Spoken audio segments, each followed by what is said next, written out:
The No BS Spiritual Book Club, the only no BS guide to the best spiritual books to inspire your own journey of self-discovery. Here's your host, founder of the No BS Spiritual Book Club, Sandie Sedgbeer.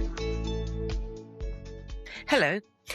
Most conversations about healing focus on what's broken in the present. Bryan Hubbard's work asks a different question. How much of who we think we are is actually being carried forward from the past?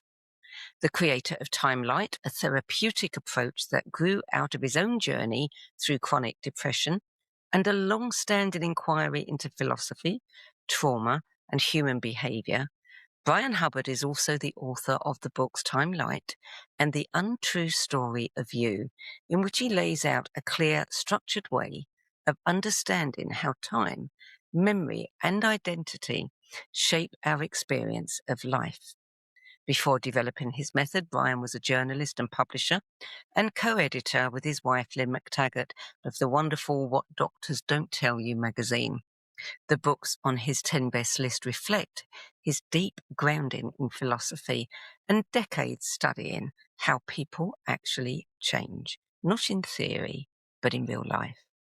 These aren't modern self-help titles, but foundational spiritual texts that question the very idea of a fixed self. Bryan Hubbard, welcome. Thank you, Sandie. Great to be here. So before we get into the individual titles, you've said that books were never just something that you read. They were how you learned to understand people, identity, and the self. Tell me a little bit more about that. Yeah, I mean, books were not something that I casually read. For me, they were a life raft, really, because I've gone through abuse as a child and suffered trauma as a result. And I had a deep desire to really understand the world and what is made of. I mean, for example, when I see a chair, is it really there? So these were things that troubled a 14-year-old quite dramatically. And I wanted to find out. And you're right, I started with philosophy and German metaphysical philosophy, which I thought was the way to understand it. But that then opened the door to, I suppose, Eastern philosophy and mysticism and what you will, because you asked me what are my 10 top spiritual books, which for me wasn't quite the same thing as saying what are the 10 books that really helped me spiritually, because there are a lot of philosophy books that did help me, but I've not included it in my list. So, that's a good distinction, and I'm going to steal that and tell people, because ultimately it's really about the books that impacted your life journey the most. And some people come up with fiction, some come up with children's books. It can be anything. Okay. Well, maybe you'll allow me a few addendums after my main list in that case. Yeah. I'll do some honourable mentions if that's okay. Okay. But yes, but my way in was Western philosophy and, I suppose like every 14, 16-year-old starts reading people like Nietzsche and what the rest, but there was this very elusive philosopher called Kant who I really couldn't understand at all. And I went to university just to understand him. That's all I wanted to understand, really, with philosophy, and because I thought he was saying something very profound, but I really had no idea what it was. And so he was a very important person in my life eventually. But it's not something the critique of pure reason is not something you pick up casually and read. It's almost impenetrable. But it was a very important book for me. So you started very young. Well, I had the desire to really know because, when you've gone through trauma, I mean, this is the impulse. This was, as I said, this really was the life raft and I thought it was a way for me to understand because I knew, well, look, there are greater minds than me who've gone through something similar who would have something profound to offer me. And indeed they did. So that was, so it wasn't a comfort thing. It was a deep desire to really understand what had happened to me, understand what it was that I had become, understand my own depression, which I suffered. And that was one, I suppose, what I call manifestation of trauma. yeah, I want to understand all that. And at a metaphysical level, I want to understand, what is it that we're really looking at? Is it really there independently of me? Which is a great quantum physics question. But so all these things were running through my head at a very young age, yeah. Yeah. Well, let's start with your first book, which is Talks with Ramana Maharshi. And we've got so many of these kinds of themes to get through in this. I'm sorry. That's okay. That's okay. All right. So tell me about this book, when you first encountered it and what kind of impact it had on you. Well, it's been a bit of a grower, Sandie, to be honest with you. It's not the sort of thing you'd read from cover to cover. It is a series of talks and conversations that he had, I think, between 1931 and 1936, I think, something like that. Anyway, one of his disciples or whatever just took notes of everything that was said in that time in his ashram. And because the man himself only wrote about 3 pamphlets, the rest is all recorded conversations. So it was a slow burner for me. And I suppose initially it seemed, I wouldn't say simplistic, but it comes from the school known as Aveda. Which is the esoteric school of Hinduism.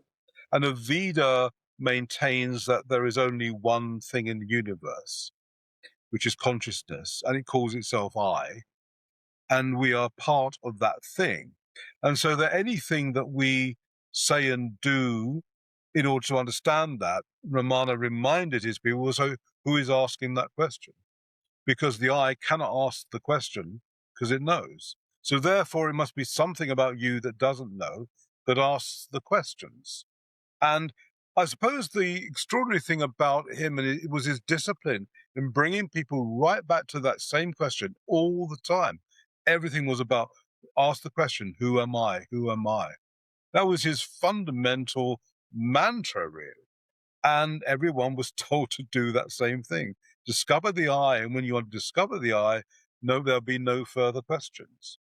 And to this day, it's one of my bedside reading books, and and it's a very, very important book for me, because it's a very clear distillation. And although it is from the Hindu tradition, he also recognized that Christianity, Judaism, Islam all had the same merits, and were all saying the same thing, which is that there is essentially this one I in the universe, and that's what we are as well.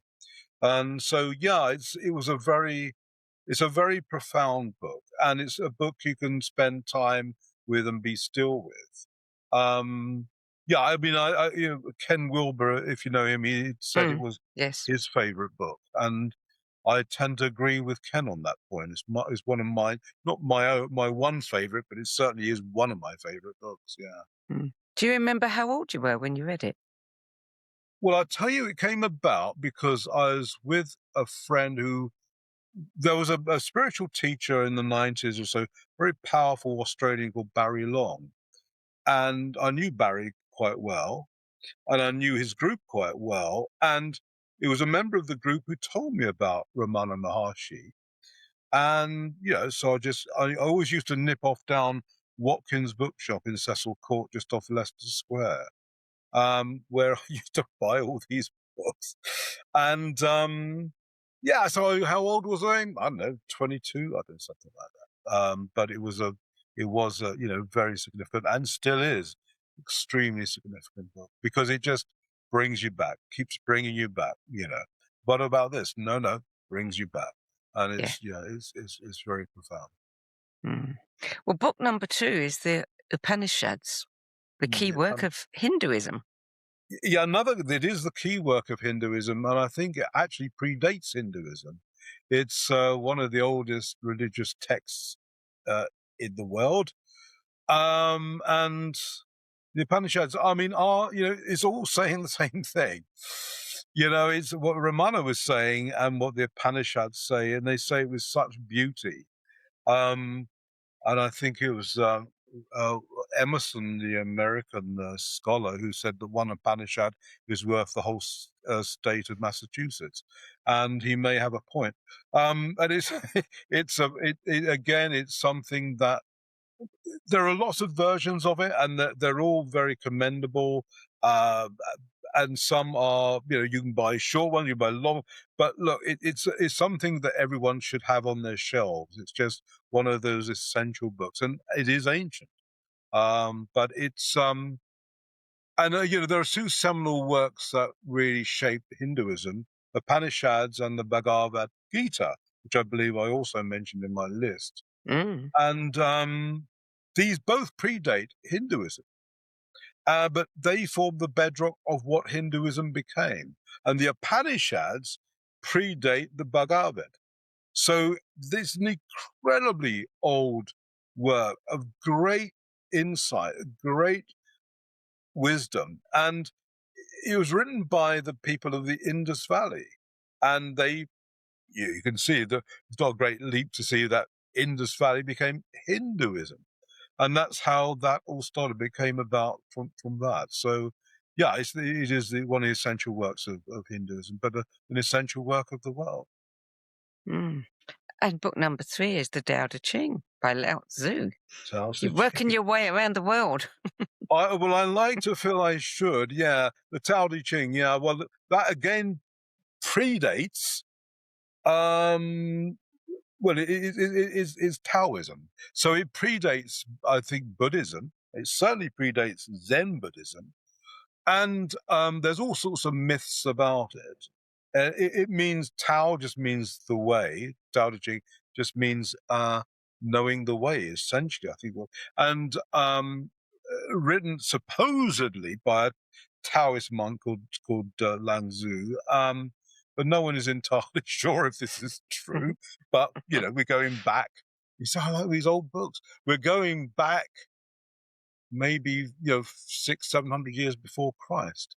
But he was a Taoist monk, and he was decided he'd had enough of life, and he was going to go up into the mountains to see out the rest of his time. And the myth has it that someone said, you can't just leave like this. You must write down your wisdom, what you know. So he just used, I don't know how you wrote, or they got some scrolls as well. And he just scribbled this stuff down in about half a day. And the whoever it was, the landlord, wherever it was, who said, wanted this work, he looked for Lao Tzu. He'd gone, but the work was there, and there it was left behind. And that was the Tao Te Ching, which, and it's interesting, at the end of his life, Wayne Dyer said this was his real life's work. This was the most important book he'd been involved in, and he did an interesting commentary on it. And I think that's one of Wayne's last books, in fact. So profoundly important. I mean, it's made up of a lot of very short verses, which on the face of it make no sense at all. And you have to say, well, so what's he saying? He's saying nothing, and nothing is everything. And again, it goes back to Ramana Maharshi. It's saying the same thing. There is only consciousness. Everything you think is real isn't real. Width, breadth, height, depth, taste, vision, all of this is not real. Only the I is real. Essentially is what the Tao is also saying. Book number 4 is the Diamond Sutra, which is a key work of Buddhism. It is indeed, and probably the most profound book of Buddhism. Yeah, this is supposed to be, I'm getting quite modern with this one, Sandie. I mean, so this is only 600 years before Christ. The Diamond Sutra is meant to be the words of the Buddha. And it's a wonderful exposition of what Buddhism really is, because, Buddha never wanted us to be Buddhists. He wanted us to be free human beings. And these words help you to achieve that, to become free. And again, it's a book to contemplate, spend time with. Again, very profound. but saying the same thing, really, saying that Buddha recognized something profound, that the sense, our personality and who we think we are doesn't exist at all, and that is merely the play of memory. And he was trying to explain that in the gentlest way possible. But all the things that you hold dear, all the things that things are so important about you, actually don't exist. They aren't memories. They're forms, they're shapes created by memory. But that's not your essential self. And that, according to the myth, really stopped him from going out into the world. And of course, that was the famous, was the lotus flower myth, where he sat by the lake saying, well, I can't go out into the world telling people they don't exist. This isn't going to sell. And he just looked at the pond with the lotus leaves, and most were underwater and submerged. He said, well, that's what most people are. They're underwater, but one or two lift up to the top. And for those people, I have to, go into the world and tell them this because they are ready. And the Diamond Sutra, I suppose, is the best exposition of that philosophy. Book number 5, The First and Last Freedom, by J. Krishnamurti. That was published in 1954. I mean, my and God. Aldous Huxley wrote the foreword. He did. Aldous Huxley was a very close adherent to Jiddu Krishnamurti. He's a very interesting man. Jiddu Krishnamurti was discovered by the Theosophists while he was playing on the sands in India someplace with his brother. And they saw in him something extraordinary, an aura or whatever they saw. And it's a rather, it's a bit of a tale really, but they actually, I think, essentially bought Krishnamurti and his brother from his mum and dad and brought him back to England, where they set him up to create the, I think something called the Star. I can't remember, the World Star Movement. He was going to be the new Christ. They said, this man is so profound, he's going to change the world and be the new world leader. And they had this enormous gathering where they introduced him and said he was going to do it. He'd been brought up in London and educated more, so he was a young adult by this time. And they were saying the Order of the Star, I think it was called, and they were going to introduce him, and he stands up to speak. I think it was in Sarnen in Switzerland. He stands up to speak and said, I'm dissolving the order. He said, I cannot create a prison for others. We do not need any more cages. I will not head up any organized religion. And he walked away. And he walked away from instant fame, celebrity, what you will. He walked away from it all. Fortunately, there were lots of individuals who thought he was wonderful and supported him throughout his life. But, The First and Last Freedom was the only book he actually wrote. And he wrote that in the 1950s, I think. Everything else that was written, had his name to it, were either transcripts from the many, many talks he gave. And he also did write notes. He had a beautiful series of books called The Commentaries on Living, which were 3 volumes. And when people used to come and see him and ask him questions about all sorts of things, marital problems, anything, and he would answer them. And he would always write down afterwards how the conversation went. But The First and Last Freedom was the only book he actually sat down and wrote. And it was incredibly influential on me because I suppose because we're going to talk about my therapy, which is Timeline, going through this exercise was interesting because I realized how much I'd drawn from Krishnamurti and from Advaita Hinduism and how essential both were in my own work and my own understanding, if you like. But Krishnamurti, very, very important man. And although he lived a long time and he spoke at many, many places, I don't believe his message really landed well with people. I don't think people really understood it particularly well, to be honest with you. Because what he was saying was, again, everything and nothing. You have to just, you you can't live by tradition, by custom. You must be an utterly free human being to know anything, to know yourself. If you see yourself through the lens of Christianity, Hinduism, or anything, you're not seeing yourself. If you see someone, your wife, your husband, through the lens of the past, you're not seeing that person. You're seeing the past. So that means you're not having a direct experience, either of yourself or the other person. If you see a tree and you call it a tree, you therefore have suddenly stopped seeing. So this was essentially his message. It's surprising how few people got it, actually. But I was lucky enough to go and see him talk a few times. And it's really just a sense of great presence with him.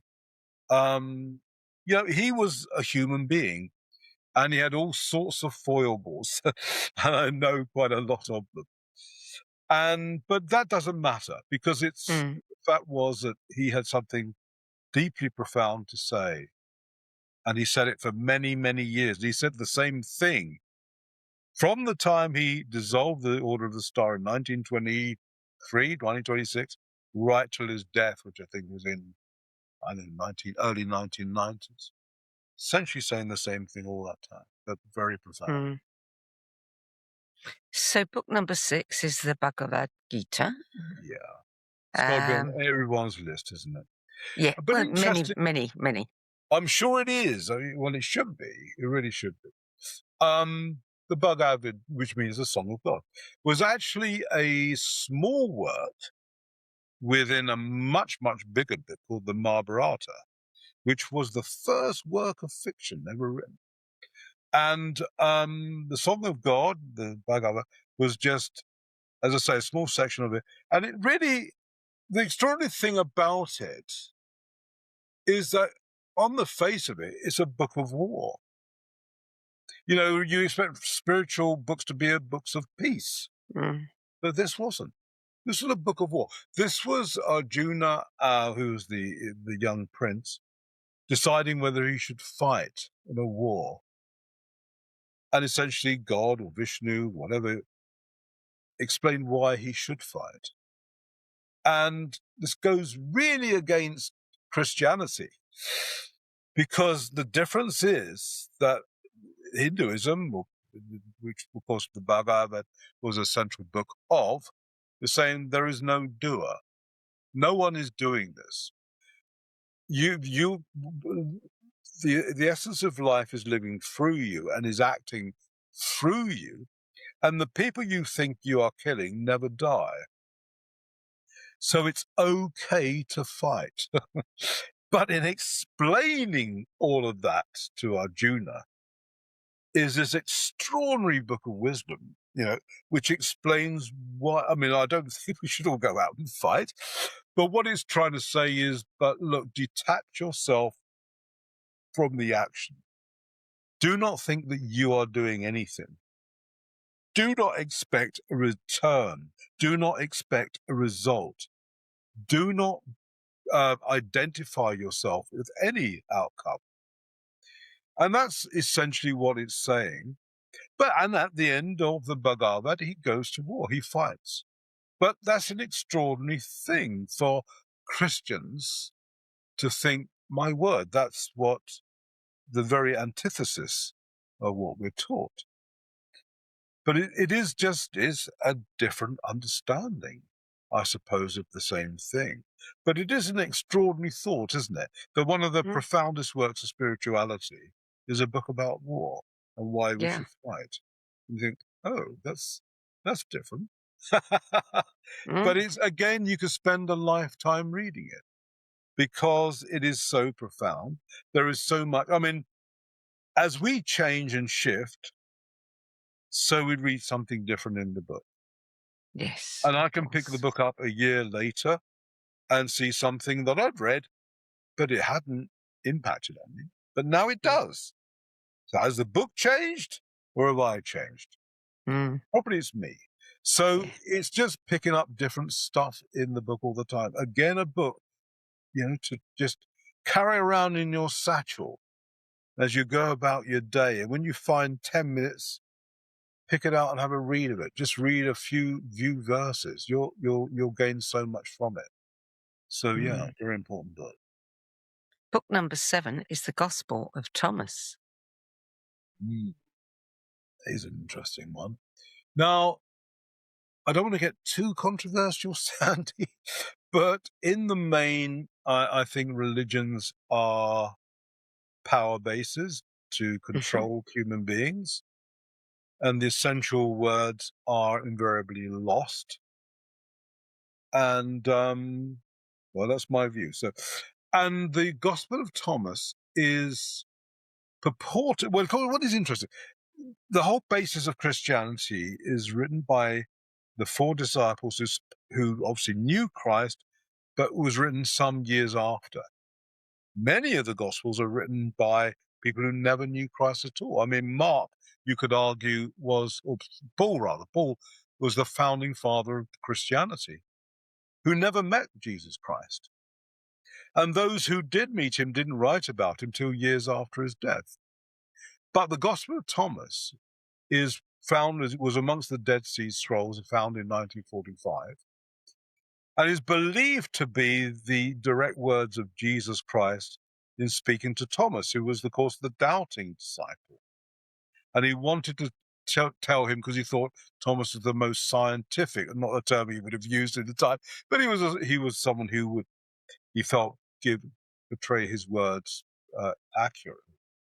And biblical scholars have spent their life looking for what is known as Q, which is there was a founding text for all the Gospels, they believe.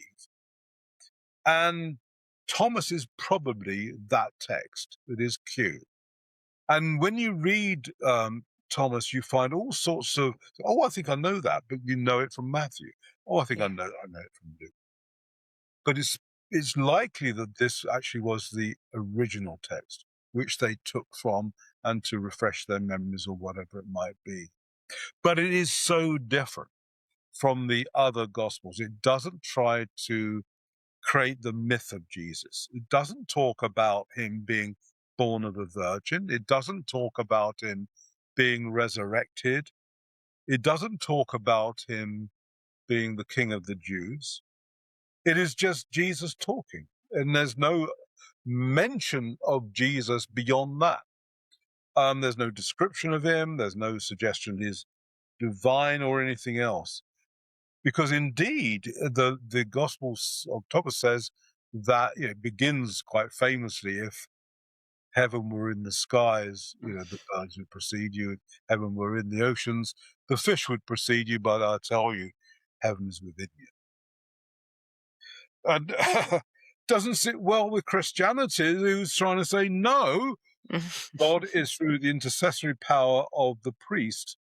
And Jesus in this is saying, no, God is within you. You and God are the same thing, which is what everyone else in all the books we've selected thus far are saying as well. So this book didn't shift, but it confirmed for you. It was the most spiritual book of Christianity I read. I mean, I think Christianity is, of all the religions, I think it's the greatest. Because, but if you deal with the essence of Christianity, because it deals with time and the self in a way the other religions don't necessarily do. And as its heart is love, and that's the most profound emotion any human being will know. And it is the only love religion, actually. You got Buddhism in the head, and you got Sufism, but Islam means I surrender, I give up, I give. So Christianity is the only heart religion. But and I think the Gospels do display that well. But when you get to Thomas, it is so esoteric. It is quite hard to understand, and you need to have a commentary to really understand it. For example, only about 120 verses in this. One of them says, for example, happy is the man who devours the lion, but woe betide the man who is devoured by the lion.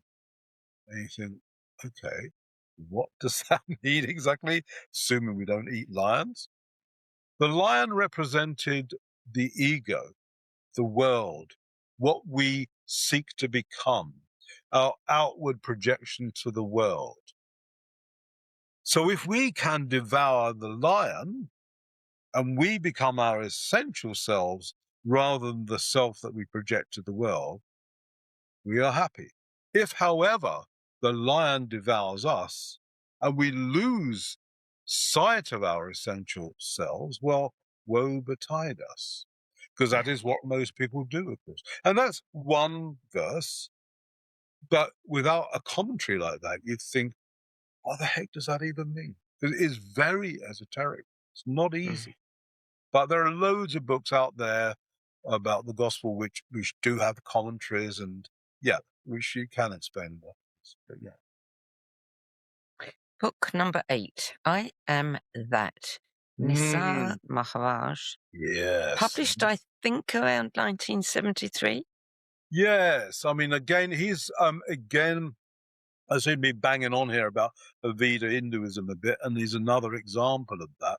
Fascinating man. He was a Bombay tobacconist. And, and the story has it that one day a chap came in, just stared at him and said, "You are God."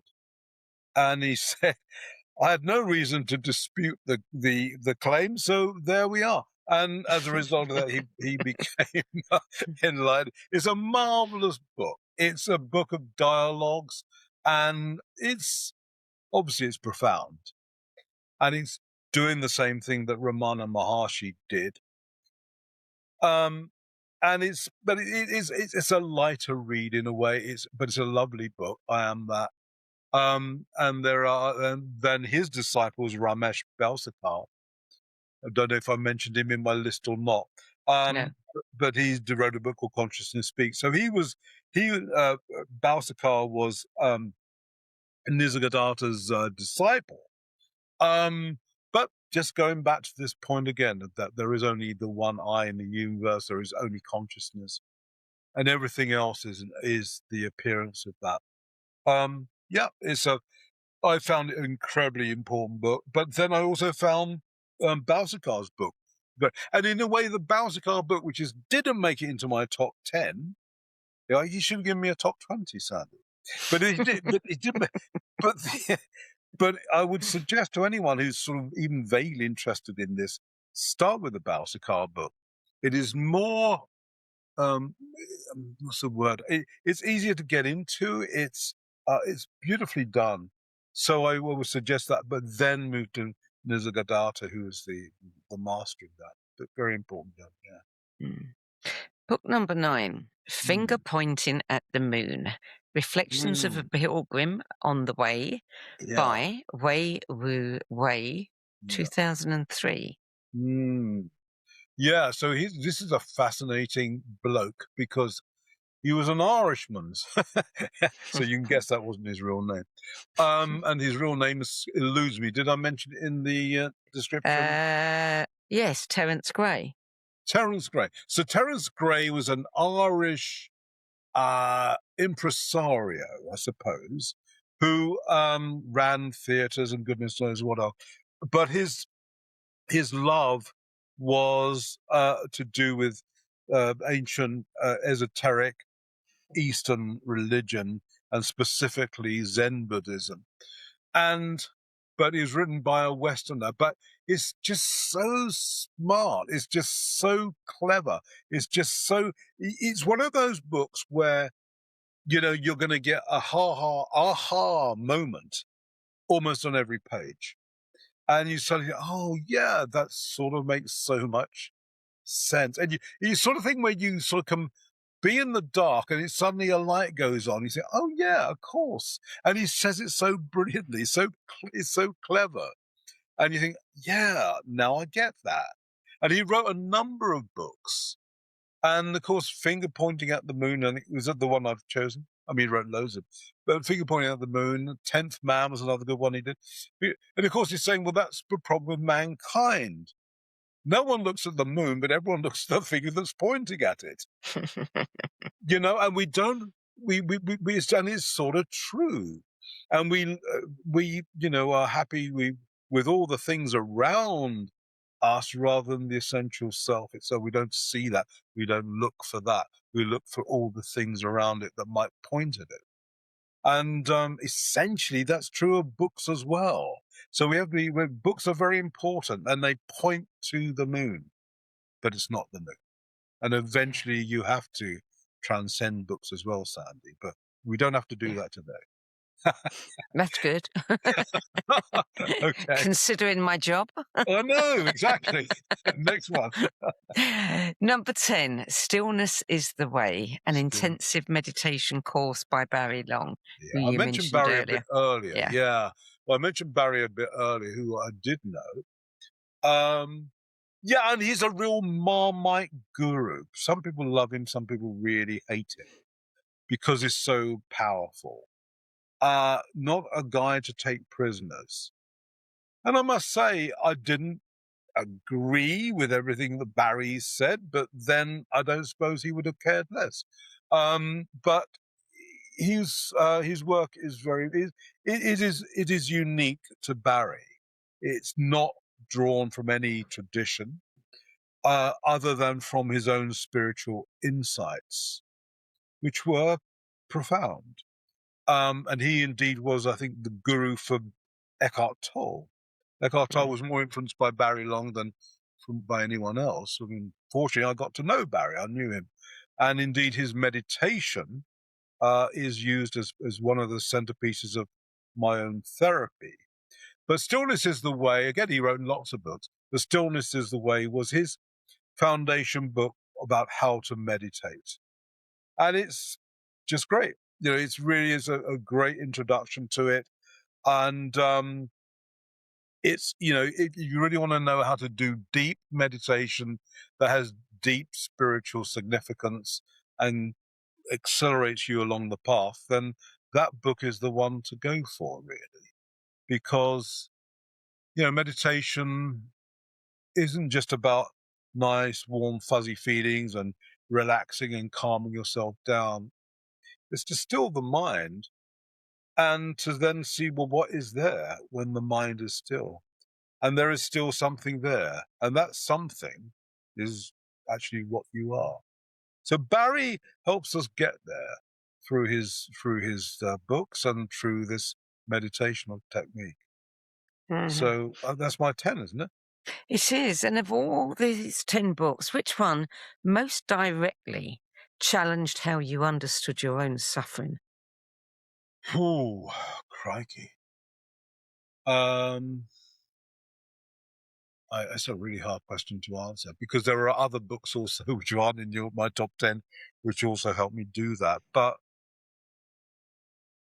well, because Ramana Maharshi is by my bedside, I suppose I'd have to say that, really. The first book we chose, I think I'd say was that. But can I mention a few things that also Rands as well? Do you mind if I mention a couple of other things? Because the other thing I'm really studying right now, and I've spent a lifetime trying to understand him too, was William Blake. Mm-hmm. And again, it was the same thing happened when I was 16. When I read Kant, I didn't understand it. When I read Blake when I was 16, I didn't understand it.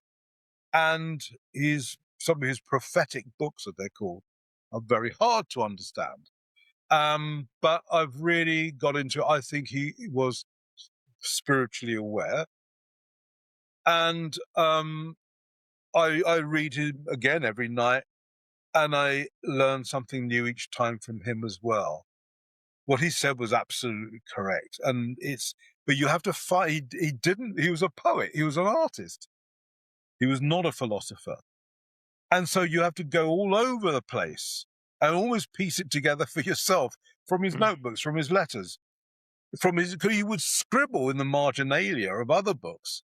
And in some of those scribbles are some of the most profound thoughts he had, or comments about somebody else. He would write that, to see infinity and you turn to a grain of sand, or unless the doors of perception are cleansed, you won't see things as they truly are, eternal and infinite, was a scribble. And yet, so you have to piece it all together to find Blake's philosophy. But he's really important for me right now as well. But he didn't make it into my top 10 because I didn't think he was a spiritual writer. But there you are. Do you know, I don't think it's made it into anybody's top 10, and we've had 5 years of them. Crikey. I mean, I don't know if you're a Blakean yourself, Sandie, but Blake is somebody that's kind of over there for me. I keep an eye on, and when I've got the time, that's where I'm heading. It's one of those. Well, do go to it because it's so profound, and there are some good books out there. There was a book by a guy called John Higgs a year or so ago called Blake versus the World. Really good way of understanding Blake, and I recommend that book. But it's really worth getting into. And the other person, just an honorable mention, has to be Kant, Critique of Pure Reason. I mean, he was like 200 years ahead of his time in understanding quantum effects, because he said that we cannot know the world as it is only as we perceive it to be. And of course, that's true. That's true even on the basic biological level of saying, well, yes, I don't experience the world in the same way my pet dog does. Yes. My pet dog has a 20,000 times more acute sense of smell than I have. That means it's seeing or sensing the world differently from me. A bat senses different. So even on the biological level of all the creatures we share this world with, it is true that I only see the world as I perceive it to be. Yes. But he went further that. He said also that, and also because we impose time and space on this thing that he couldn't describe, that we have experience of life. And God, he was like the pinnacle of Western philosophy along with Plato. Everyone else is just down there, in the mud compared to these two giants and he was so important to me. Those are two, Blake and Kant, honorable mentions. Okay. We'll allow those. I want to talk about you and your work. Okay. When did you first realize that the self you were trying to heal was shaped by the past rather than who you truly are now? Well, there's no one moment, is there? I mean, this is a gradual evolution. But I think the single biggest wake-up moment for me was when I became a father. Because what I did know was that I was not going to bring my children up in the way that I had been brought up. And I was also very fortunate enough to marry and be with a woman called Lynn McTaggart, who's quite a well-known writer and spiritual person and what you will. Mm-hmm. And she really helped me see stuff too. And that was part of the evolution that happened. There was a crisis moment that happened for me, which everything blew apart. And I realized then what I was and what had happened to me. But that was later. But to get to that point, there was this evolution aided by all the books we've been speaking about, coupled with, but ultimately we find ourselves in relationship, don't we? That's how we discover ourselves. The relationship is the mirror. And that was very important outside of books, and being a dad was also very important. But as I said, that was it. But the crisis came when I had gone through chronic depression for a while. I made no connection at all between the depression and what had happened to me as a child, when I was abused as a child.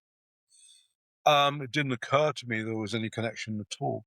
And then this expression exploded into my head, which was, that to which you do not fully attend shall weigh you down. And I had no idea what it meant. And then other ideas came about how we're made out of 3 time selves. And then that was the end of it. And then I had to work it all out for myself from there, which I spent 3 or 4 years doing.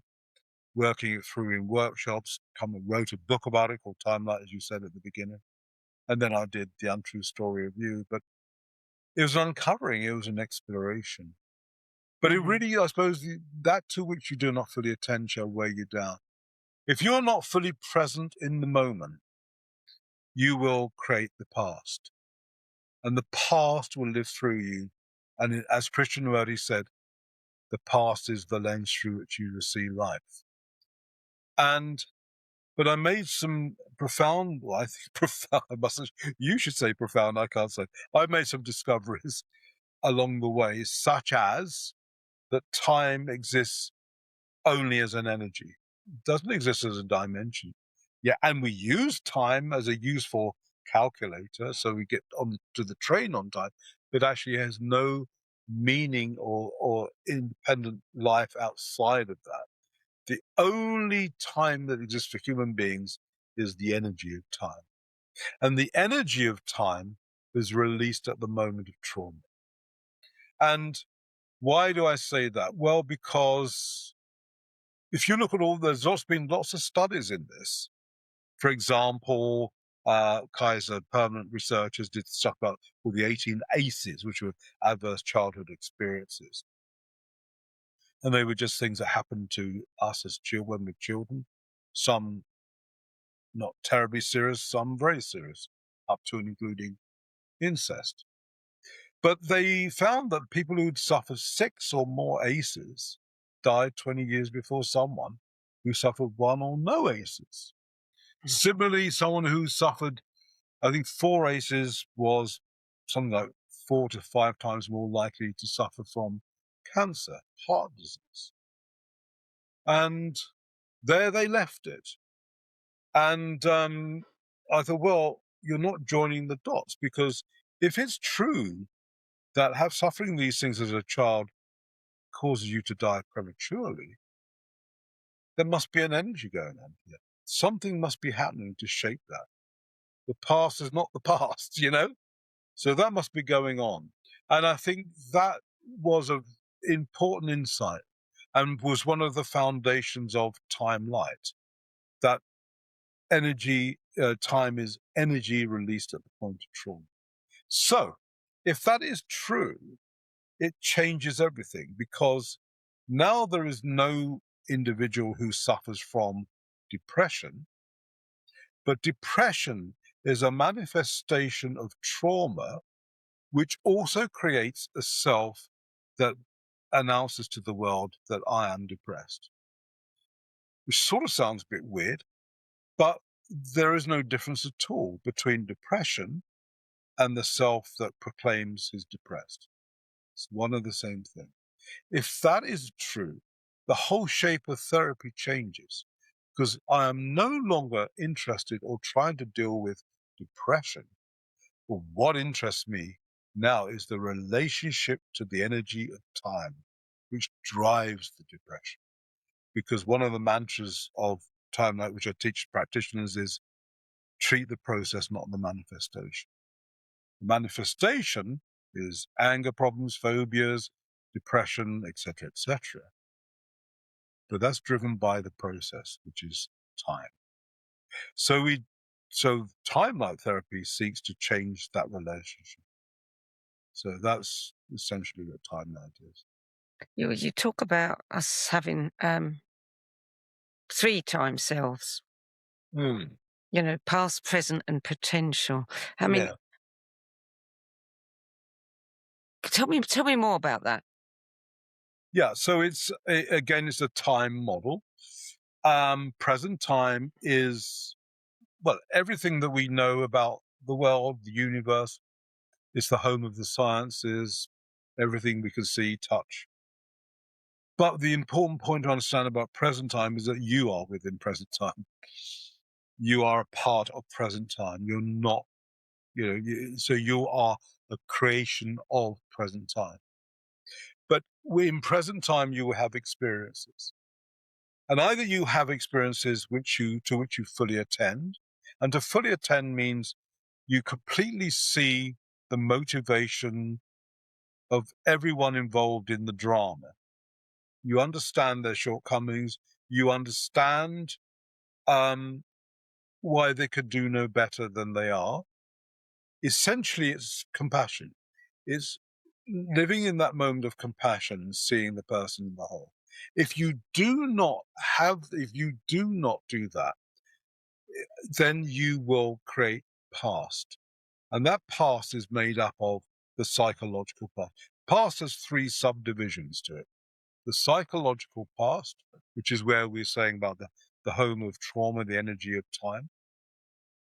But we have 2 other pasts too. One is the narrative past. We have memory of who we are and all about us, where we're brought up, all the story about who we are. And the third one, which is the most benign, which is knowledge past. We remember how to do things, from tying a shoe to driving a car. All of these things are feats of memory. Now, the problem comes with the psychological past when it fuses with the narrative past. Because not only do I have my story, I also have my story of the hurts of my race, of me, and all the rest of it. And when those 2 fuse, it's the home of conflict. That's where war happens, in the fusion of 2 memory types. And it sounds trivial to say, but all conflict is the result of memory. If everybody had amnesia, wherever they were, in Palestine or Israel, or anywhere you like, and they had no recollection at all of who they were, or their history, or the tragedies that had happened to them and their race, there would be no war, because there's nothing to fight about. But because we do remember, because we have a psychological past and we have the narrative past, which are both memory forms, we have conflict. So there are the 3 pasts, and then potential is everything that could possibly be, is the infinite possibility of all things, which gets shortened down through the lens, or we go back to our friend Kant here, through the lens, so we have limited experiences. I cannot be a green frog sitting on a spacecraft in Saturn. The rules of life on this planet Earth forbid that. The lens through which I experience this life will not allow me to do that. But with leaving that aside, it is still possible for me to have so many experiences which are only restricted by my belief that they could happen. So there are the 3 selves, essentially. You talk about becoming time heavy as we age. How does that actually show up in people's lives? Well, in everything that we are. I mean, my father was the first example for me of that, because, although he was 90, when always day I went to see him, and he was actually very fit. He'd had a medical a few months earlier, and had a strong heart and all that. On the day I went to see him, he was in bed, and he said, "I've had enough." And I didn't really know what to make of that. Had enough of what? But anyway, so I went home, and the following, I think Wednesday, my mother phoned and said, "Dad has died." And he really had died from, he hadn't had a heart attack. He didn't have a stroke. He literally died because he'd had enough. Are you saying that the weight of it The is weight, just he too became much? time heavy. Mm-hmm. And people who cannot see the beauty of life around them, who cannot see the miracle of life around them, who are not immensely grateful to be participating in this miracle, which is exactly what it is, are becoming time heavy, because they are now more past than present. Yeah. They are not seeing the present, they're seeing the past. What our friend Krishnamurti said.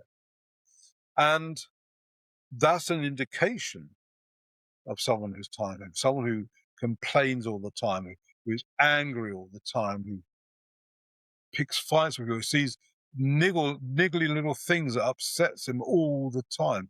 Everything upsets him. That's the person who's time heavy. And he doesn't see the wonder of life anymore. He can't smile. He doesn't see a smiling face. There's nothing about life that is beautiful. and that person's timetable. Mm. So Timelight includes a structured 21-day program. What are people actually doing on a day-to-day basis during that program? Well, there's, as you say, I mean, there are 21. I mean, I should preface by saying I'm now teaching therapists to do this. I'm recruiting Timelight therapists. I mean, I'm happy to teach individuals as well, but the focus is on getting therapists to do this now. But leaving that to one side, there are 21 simple things to do to change your relationship to time. Some of them, they're all fun. There's nothing confrontational about any of them. There's nothing that is upsetting. They're all light things that you can do in your day, and you're encouraged to do them and keep notes and all the rest of it. So, for example, one of the first ones we do is not naming. So the little game is you must now go for as long as you can without naming something. And the minute you do, the clock goes back and you start again. And that's a simple little thing to do.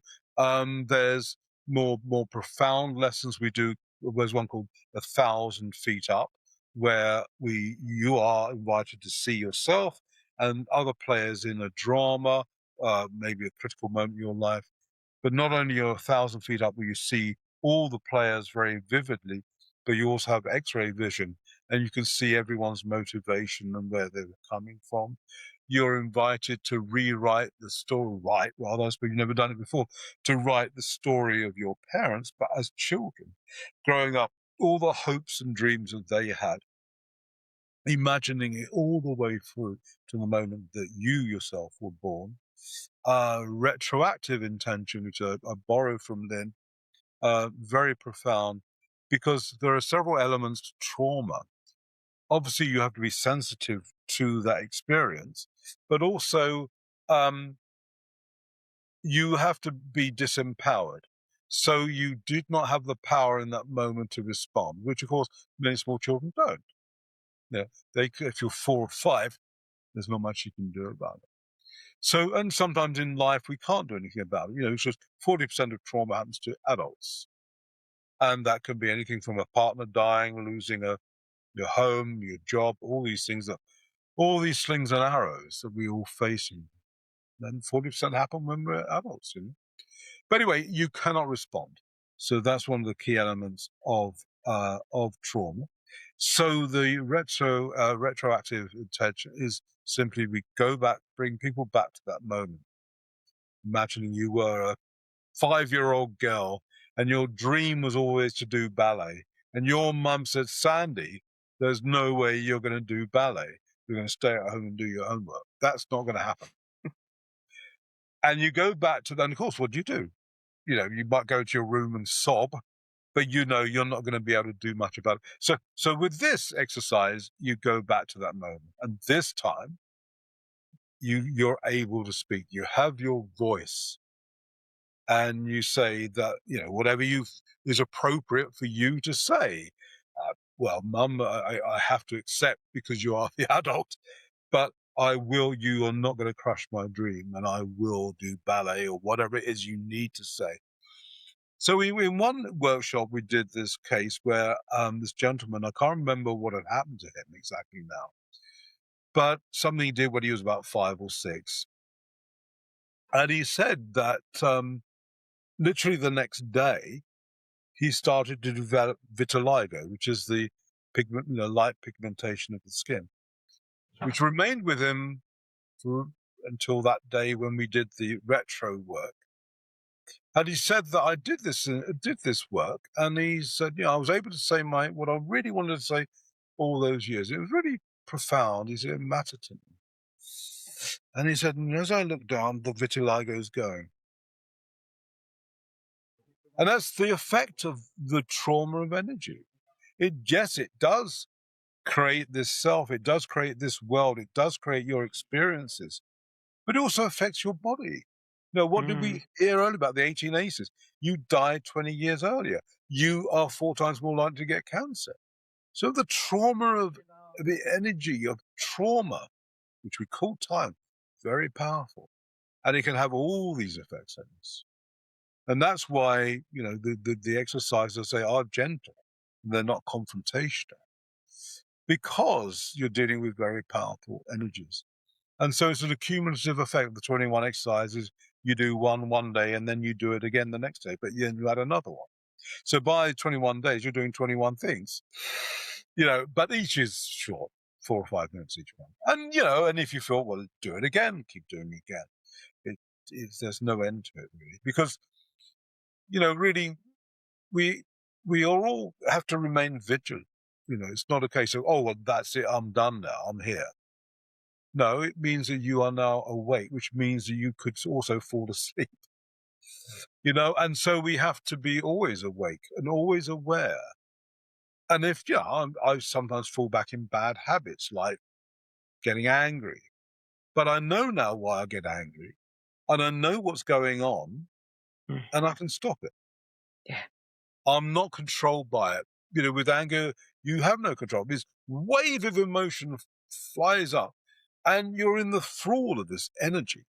You can't stop it. You can't stop being angry, until you finally subside or something, usually 3 days later after you've had a crashing headache and all this. But to actually say, I see the energy. I understand what's happening here. I know that. I understand that. It's fine. And that's always being awake. It's always being vigilant. So that's why the exercises could go on forever, if you like, Difference is you are now the master of your thoughts. You are now the master of your past, rather than you.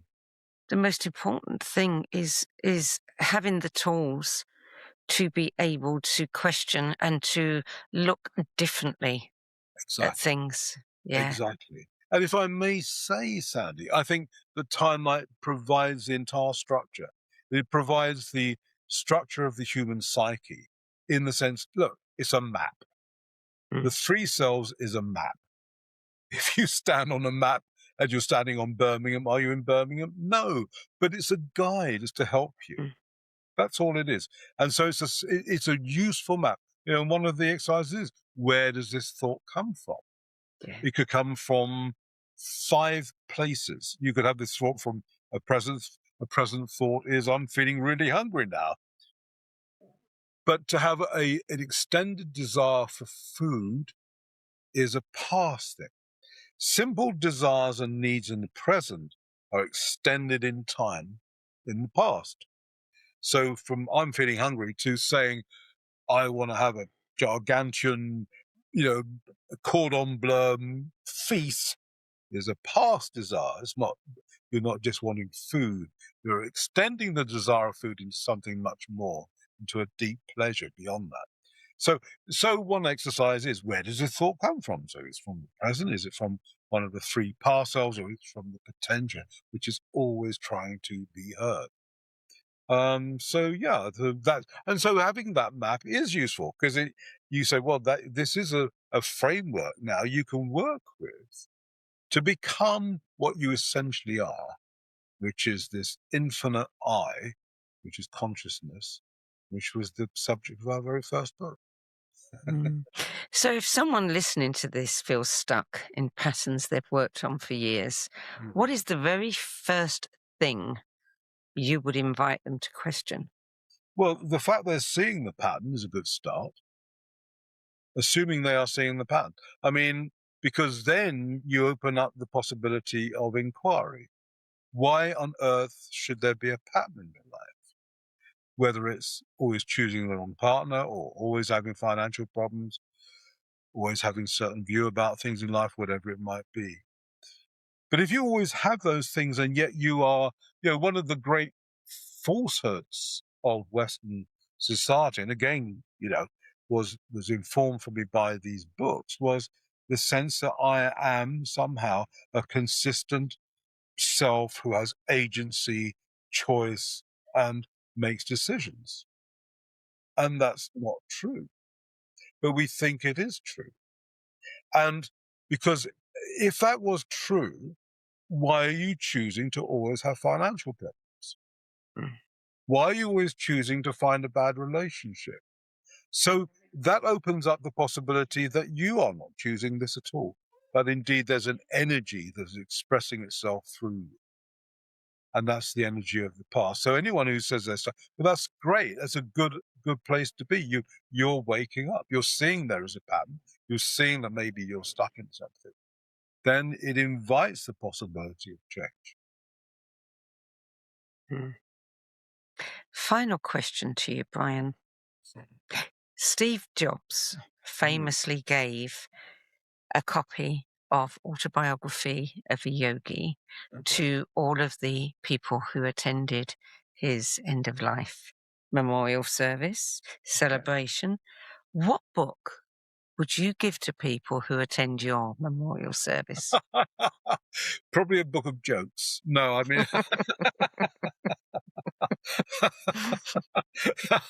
That sounds way too serious.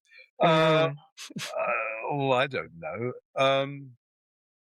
There are loads of other books too. I don't know what I'd say to that. I mean, maybe Krishnamurti. I don't know. Maybe that. I don't know.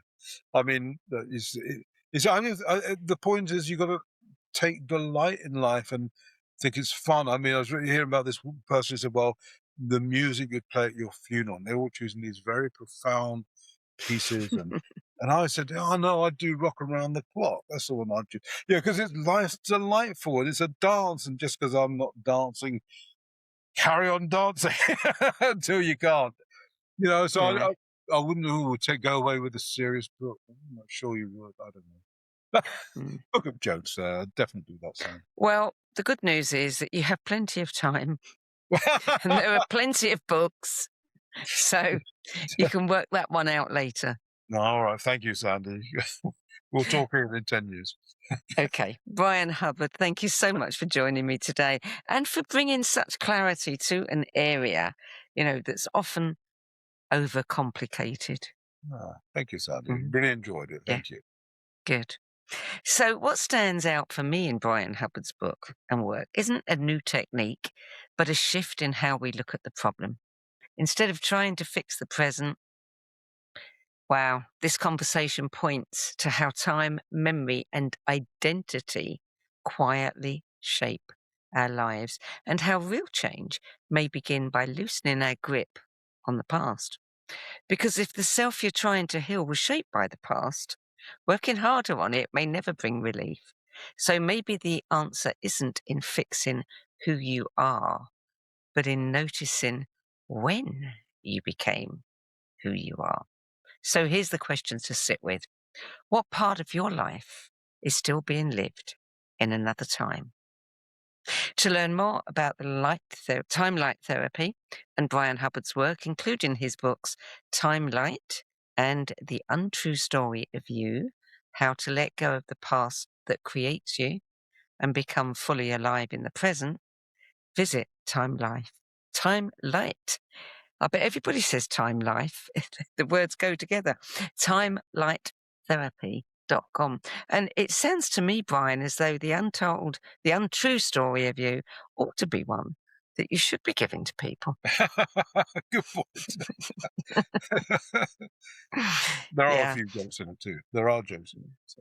Good. Well, I'm Sandie Sedgbeer. Thank you for watching. I'll see you next time. And thank you again to Bryan Hubbard. If today's conversation sparked your curiosity, you'll love our other shows. The Synergy Sessions, where leading-edge thinkers collide in bold, unscripted dialogues that ignite new possibilities. Between Realms and Reason, where we journey into the mysterious consciousness, energy, and the hidden layers of reality, where science converges with spirit in ways you've never imagined.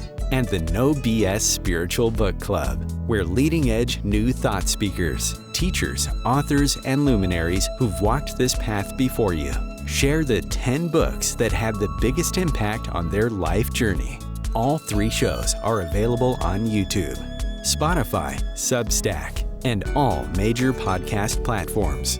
For more information, visit sedgbeer.com. That's SEDGBEER.com.